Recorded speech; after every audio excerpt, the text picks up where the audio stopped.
தமிழக அரசியல் களம் விறுவிறுப்பாகி வருகிறது. இந்த நேரத்தில் அதிமுக பொதுச் செயலாளர் எடப்பாடி பழனிசாமி மேற்கொண்டு வரும் நகர்வுகள் அக்கட்சியின் சில பாரம்பரியத்தையே மாற்றியமைப்பதாக உள்ளதாக கூறப்படுகிறது. அதை பற்றி ஒரு செய்தியை விரிவாக காண்போம். பொதுவாக அதிமுக போன்ற பெரிய கட்சிகளில் வேட்பாளர் தேர்வு என்பது மாவட்ட செயலாளர்களின் சிபாரிசுகளின் அடிப்படையிலேயே அமையும். ஆனால் இந்த முறையை கட்சியின் பொதுச் செயலாளர் எடப்பாடி பழனிசாமி ஒரு மாறுபட்ட அணுகுமுறையை கையாண்டுள்ளார். அதாவது ஒவ்வொரு தொகுதிக்கும் தலா 3 நபர்களை கொண்ட உத்தேச பட்டியலை மாவட்ட செயலாளர்களிடம் பெற்ற தலைமை அதில் பெரும் மாற்றங்களை செய்துள்ளது.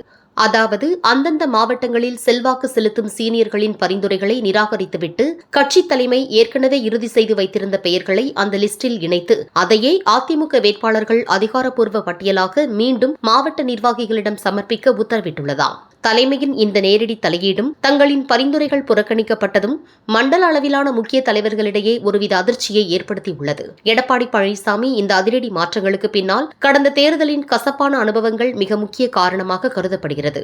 கடந்த 2021 தேர்தலின் போது மாவட்ட செயலாளர்கள் முன்னாள் அமைச்சர்களின் விருப்பத்திற்கேற்ப வேட்பாளர்கள் தேர்வு தயார் செய்யப்பட்டது. இருந்தாலும் தேர்தல் முடிவுகளுக்கு பிறகு மேற்கொள்ளப்பட்ட விரிவான ஆய்வில் சில முக்கிய நிர்வாகிகள் ஆளுங்கட்சிக்கு சாதகமாக செயல்படும் நோக்கில் வலிமையற்ற வேட்பாளர்களை பரிந்துரைத்து உள்ளபடி வேலைகளில் ஈடுபட்டதும் அம்பலமானது. இதுபோன்ற உட்கட்சி துரோகங்களால் ஏற்படும் இழப்புகளை தடுக்கவும் கட்சியின் வெற்றி வாய்ப்பை உறுதி செய்யவும் வேட்பாளர் தேர்வு தொடர்பான இறுதி முடிவை எடப்பாடி பழனிசாமி தனது நேரடி பார்வையின் கீழ் கொண்டு வந்துள்ளாராம். இந்த வேட்பாளர் லிஸ்டை தயார் செய்வதற்காக தனது மகன் மிதுன் மேற்பார்வையில் உளவுத்துறையில் பணியாற்றி ஓய்வு பெற்ற ஒரு காவல்துறை உயர் அதிகாரியின் தலைமையில் ஓய்வு பெற்ற செய்தித்துறை அதிகாரி மற்றும் சிலரை கொண்ட ஒரு ரகசிய குழுவை எடப்பாடி பழனிசாமி அமைத்துள்ளதாகவும் கூறப்படுகிறது.